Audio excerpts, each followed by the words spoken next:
Everyone, welcome to Kanika commerce academy. जैसे कि आप सब जानते हैं कि क्लास 12 के एग्जाम में एक मंथ भी नहीं रह गया है हमारा।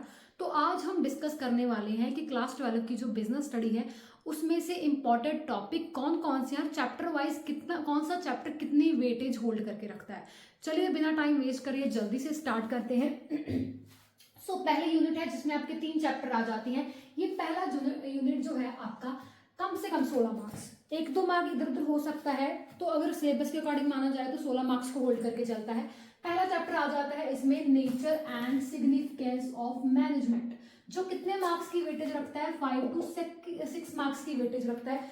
डेफिनेटली एक आधा एमसीक्यू इधर उधर हो जाएगा। ठीक है, तो ये जो चैप्टर है nature and significance of management, इसमें आपके तीन मेन इंपॉर्टेंट निकल कर आते हैं। फर्स्ट नेचर ऑफ मैनेजमेंट, जिसमें आपका आर्ट साइंस ये वो आ जाता है। ठीक है, फिर level of management. Level of management कैसे आता है, आपको केस स्टडी पूछ ली जाती है, सिचुएशन बयान कर दी जाती है कि फिर आपको ढूंढना होता है किस लेवल की बात करी जा रही है। कोऑर्डिनेशन आ जाता है उसके रिगार्डिंग, जो भी चीजें हैं सारी importance and all.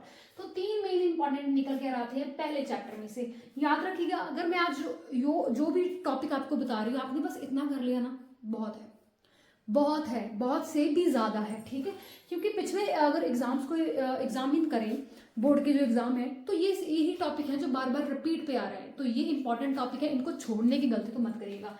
Second chapter आ जाता है हमारा principle of management. No doubt principle की बात करी जाए तो फ्योल के प्रिंसिपल सबसे इंपॉर्टेंट है, तो ये एक टॉपिक हो गया। सेकंड क्या आ जाता है, हमारी टेक्निक्स, इसको तो छोड़ ही नहीं सकते।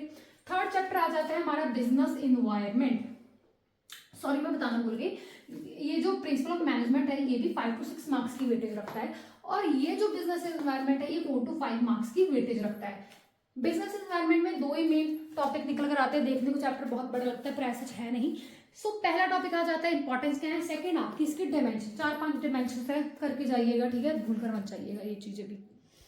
पहला यूनिट 3 चैप्टर को कवर करता है। उसके बाद आ जाते हैं 4th चैप्टर पे। 4th चैप्टर आपका कौन सा है, प्लानिंग।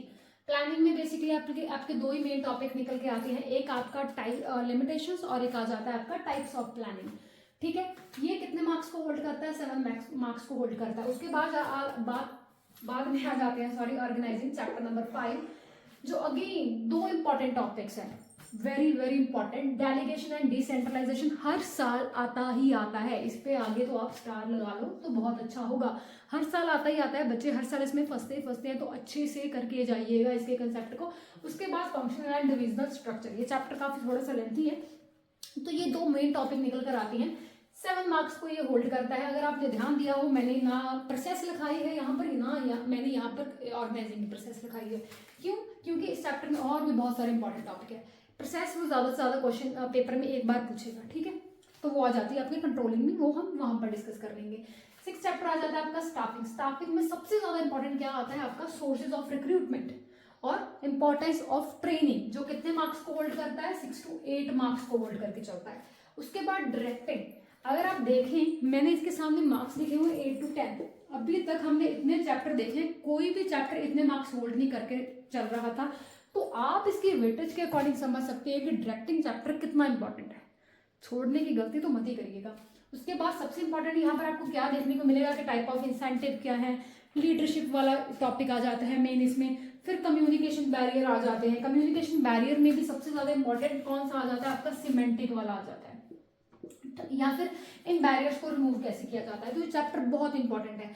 उसके बाद ये यूनिट खत्म हो रहा है कंट्रोलिंग के साथ। कंट्रोलिंग चैप्टर इतना बड़ा नहीं है, ठीक है, 2 ही इसमें मेन टॉपिक बनते हैं, इंपॉर्टेंस एंड प्रोसेस। ठीक है, वो कितने मार्क्स की आ जाएगी, 5 to 6 मार्क्स की आ जाएगी। चलिए चलते हैं आगे। 8 चैप्टर कवर कर चुके हैं, अब बचे लास्ट के 4 चैप्टर। चैप्टर नंबर 9 आ जाता है फाइनेंशियल मैनेजमेंट। कितने मार्क्स की होल्डेज रख रहा है, 7 to 9 मार्क्स की। अगेन आप इसको छोड़कर जा नहीं सकते हैं।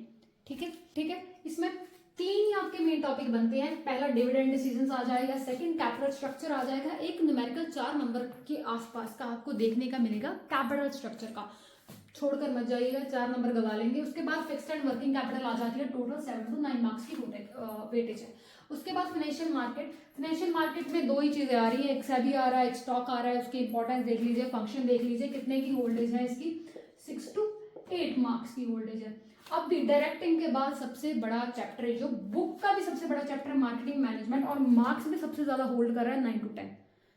सबसे पहले ज्यादा ये कर रहा है, उसके बाद डायरेक्टिंग कर रहा है। 9 to 10 मार्क्स है, दो ही चीजें आ रही है, फिलोसफी आप छोड़कर नहीं जा सकते। 4P मिक्स है, जिसमें सबसे ज्यादा कौन सा मिक्स देखने को मिल रहा है आपको, प्रोडक्ट और प्राइस मिक्स। ठीक है, last chapter consumer right. Consumer right में आपके मेन 3 टॉपिक बनते हैं। Consumer right, role of NGO बड़े नंबर में देखने को मिल रहा है। Importance of consumer protection from both point of view 5 से 6 नंबर के लिए इंपॉर्टेंट है। अगर आपने सिर्फ पास होना है तो आप 10 से 11 टॉपिक भी कर लेंगे, आप बड़े आराम से पास हो जाएंगे। बट वही अगर आपका माइंड सेट है कि 80 आउट ऑफ 80 लेकर आने हैं, तो ये इंपॉर्टेंट टॉपिक में से एक भी स्किप करने की गलती मत करिएगा। अगर आपको ये वीडियो अच्छी लगी हो, लाइक करिएगा, शेयर करिएगा, सब्सक्राइब करिएगा।